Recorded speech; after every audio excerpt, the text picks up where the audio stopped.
a white kid who goes to a school in a nice area is equipped not just with like better education, because that's questionable in some cases or in many cases. What they're equipped with is one, a sense of entitlement that you're entitled to like apply and get into Cambridge, and you know all these kids around you have got into Cambridge or going to all these private schools, etc. But two, the schools make a deliberate effort to sharpen up their applications, educate them on their applications. What do they look for? What do these schools look for? Your extracurricular activities, what they should look like, etc. So there's an in-depth preparation for this child. Now, if you go back to this child, that's this Caribbean boy who maybe 10, 11, and then you know has had maybe one or two black teachers, and they're the ones that they connected with the most. Let's assume that they connected most with these two teachers. These two teachers don't necessarily have this information or know the ins and outs of the dynamics and the power interplay of the education system. So the two teachers have given them all they know, but not all that the kid should know to be able to navigate this, you know, this power. So that's a kind of issue that I see with it in terms of the structural inequality of education.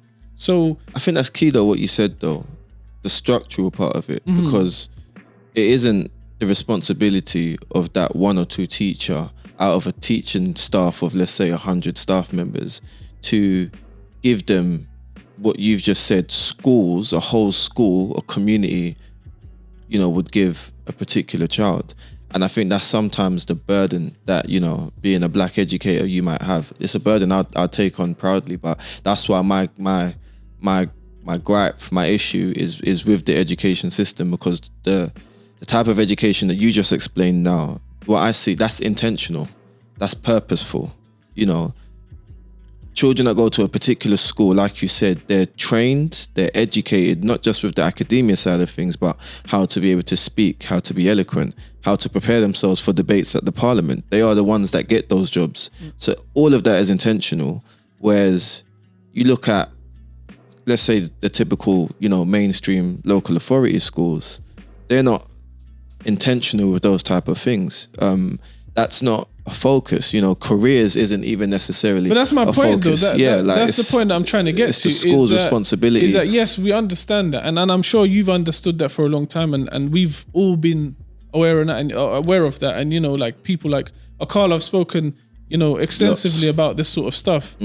But my point is, if we know this and we've been aware of it for, let's say, the past 5 years, it's been in the conscious part of our minds, and you know, we're able to sort of contemplate it and discuss it. If that's the case, then should it not be then our responsibility to sort of set up community organizations and make it deliberate? Because at the moment it's 100%. Not deliberate. And say, for example, you should have like a Caribbean. I'm just throwing this out there, but supposing a Caribbean male sort of supplementary community, school. No, just a community of teachers where, you know, you can talk about, okay, we need to do this and we need to do that.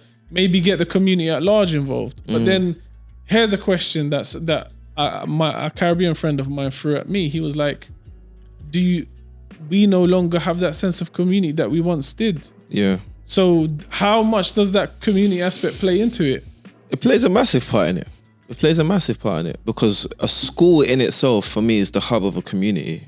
You know, a school that's at the center of a community, the children that come out of that, you know, they're going to serve that community, or they're going to tear down that community through the antisocial behavior that they're doing, you know.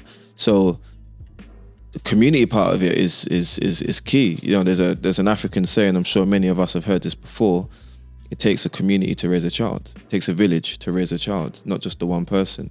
And so one of the things that I'm, you know, currently looking into, and that I'm really, really intrigued to kind of understand more, is how supplementary schools, particularly like in the 70s and in the 80s and some parts in the 90s, how that really kind of had a positive impact, not only on the identity, but also on the career trajectory of the students that went to those schools.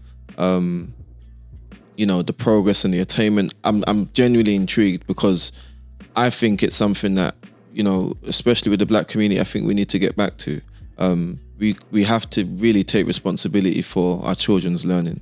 I think people that have heard me speak before, I often say the same things, you know, in terms of like education failing, you know, particular groups. And it isn't just black, African, Caribbean boys, but that's the one I'm going to focus on because that's the one I'm most passionate about, because that's what I identify as, and I've been failed by that system myself. So the thing that I don't want to do anymore is keep talking about how the education system has failed our students, our children, and think about the solutions. And one of the solutions that, you know, has been on my heart for quite a while now is setting up schools that will cater to the needs of our students. Because if not us, then who? So now that you're sort of discussing this, which is something that I'm sort of